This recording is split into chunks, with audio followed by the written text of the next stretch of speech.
شروع اللہ کے نام سے۔ ناظرین کرام سلام علیکم۔ میں علی قمبر کاظمی رسول پور دھولڑی میرٹھ سے آپ کی خدمت میں پیش کر رہا ہوں وہم اور اندھوشواس کے خلاف مسلسل ایک گفتگو۔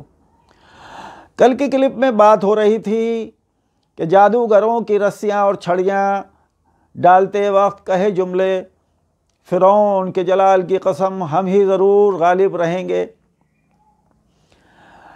کیا یہ کوئی ایسا جملہ ہے جس کے کہہ دینے بھر سے رسیاں اور چھڑیاں صاف بن گئیں؟ میں کہتا ہوں یہ جادوگر فرعون، حامان، شداد، شیطان سب کے جلال و وبال و احوال کے قصیدے پڑھتے اور پوری زندگی یوں ہی گزار دیتے، رسیاں رسیاں رہتی اور چھڑیاں چھڑیاں۔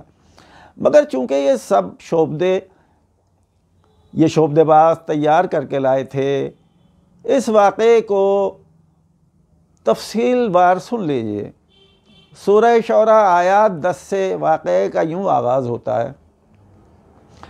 اللہ سبحانہ نے موسیٰ سے کہا کہ تم ظالم قوم فرعون کے پاس جاؤ، کیا وہ غضب الہی سے نہیں ڈرتا؟ موسیٰ نے عرض کی، اے میرے پروردگار، مجھ کو اندیشہ ہے کہ وہ مجھے جھٹلا نہ دیں۔ ایسے حالات میں میرا دل تنگ اور زبان میں لکنت ہو جاتی ہے، تو ہارون کو میرے ساتھ کر دے۔ میرے ذمے ان کا ایک جرم بھی ہے کہ ان کے ایک شخص کو میں نے قتل کر دیا تھا۔ اب مجھے خوف ہے کہ وہ اس کے بدلے میں مجھے مار نہ ڈالیں۔ آواز قدرت آئی، ہرگز نہیں، تم دونوں ہماری نشانیاں لے کر جاؤ، ہم تمہارے ساتھ ہیں۔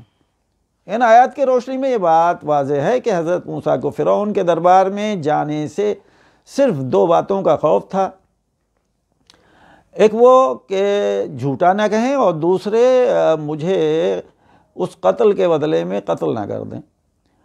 جادو کے خوف کا کوئی ذکر نہیں، جبکہ فرعون کی خدائی میں جادوگر معاون تھے اور ان کی مدد سے ہی فرعون کی خدائی چل رہی تھی۔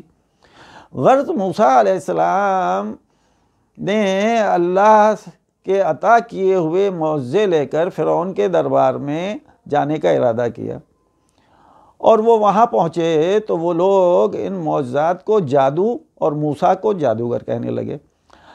دراصل شیطان صفات لوگوں کا ہمیشہ سے یہ طریقہ کار رہا ہے کہ جب وہ کسی ہادی یا راہ ہدایت سے شیطنت کو خطرہ محسوس کرتے ہیں تو اس ہادی کی شخصیت اور اس کی تعلیم کو بے اثر کرنے کے لیے پوری طاقت سے اسے بدنام اور مشکوک کرنے کی کوشش کرتے ہیں۔ آیات قرآنی میں غور و فکر سے ہمارے نظریے کی حقانیت ثابت ہو جائے گی۔ تعجب ہوتا ہے ان عقلوں پر جو جادو کو حق اس لیے کہتے اور سمجھتے ہیں کہ قرآن کریم میں جادو کا ذکر موجود ہے، تو کیا قرآن کریم میں ذکر ہونا کسی شے کو حق ثابت کرنے کے لیے کافی ہے؟ اللہ سبحانہ نے قرآن کریم میں جہاں بھی جس آیت میں بھی جادو کا ذکر کیا ہے وہ کفار و مشرکین کے اقوال کو نقل کیا ہے، نہ کہ جادو کی تصدیق کی ہے یا اسے پر اثر بتایا ہے۔ بالکل نہیں، بلکہ اللہ سبحانہ نے تو جادو اور جادوگروں کو جھوٹا، فریبی اور بے اثر فرمایا ہے۔ یہ الگ بات ہے کہ اللہ اللہ جپنے والے بھی اللہ کی بات نہ مانیں۔ باقی کل